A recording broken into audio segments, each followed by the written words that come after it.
Tu gagnes de l'argent, tu dépenses de l'argent, mais fais-tu partie des 90% qui commettent, sans le savoir, des erreurs financières fatales? Chaque mois, le même cycle, salaire, facture, et à la fin, plus rien. Ce n'est pas une question de chance, mais de discipline et de stratégie. Dans cette vidéo, découvre les 10 erreurs qui sabotent ton avenir financier et comment les éviter concrètement. Prends de quoi noter, car la dernière erreur est celle qui ruine le plus de vies sans bruit. Prêt à changer ta vision de l'argent? On commence. Première erreur. Vivre au-dessus de ses moyens.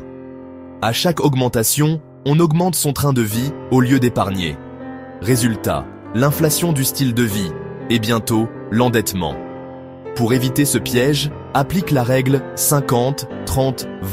50% pour les besoins essentiels, 30% pour les envies, 20% pour l'épargne et l'investissement. Paye-toi en premier, avant même de penser aux loisirs ou aux factures.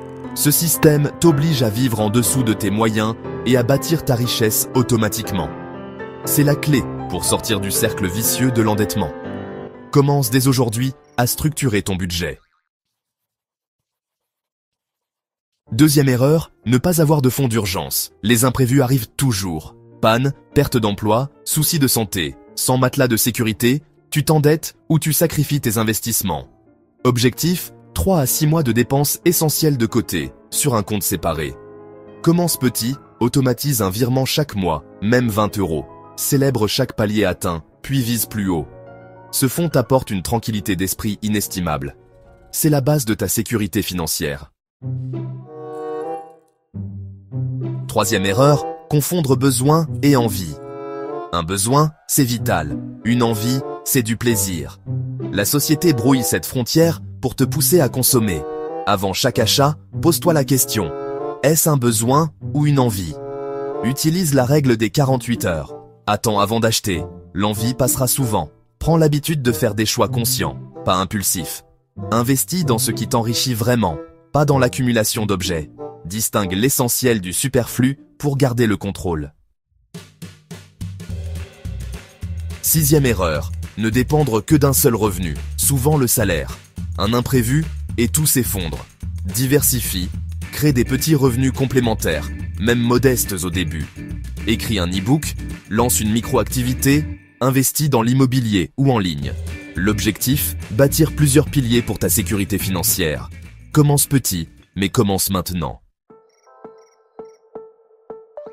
Neuvième erreur, utiliser le crédit pour consommer. Le crédit à la consommation, c'est payer plus cher pour des plaisirs éphémères. Les taux d'intérêt te ruinent à petit feu. Si tu ne peux pas acheter comptant, c'est que tu n'en as pas les moyens. Le bon crédit sert à investir dans des actifs, pas à acheter des passifs. Apprends à distinguer bonne et mauvaise dette. Refuse l'esclavage du crédit pour consommer. Dixième erreur, ne pas parler d'argent. Le tabou isole, empêche d'apprendre et de progresser. Parle ouvertement finances avec ton conjoint, ta famille, tes amis de confiance. Partage astuces, expériences, bons plans. C'est ensemble qu'on progresse et qu'on se motive. L'intelligence financière est aussi collective. Brise le silence, ose demander conseil. Parler d'argent, c'est le premier pas vers la maîtrise. Si tu te reconnais dans ces erreurs, pas de panique, il n'est jamais trop tard. Choisis une habitude à corriger cette semaine et engage-toi en commentaire. Un petit pas à la fois, c'est la clé du changement durable. Abonne-toi pour découvrir comment bâtir ton indépendance.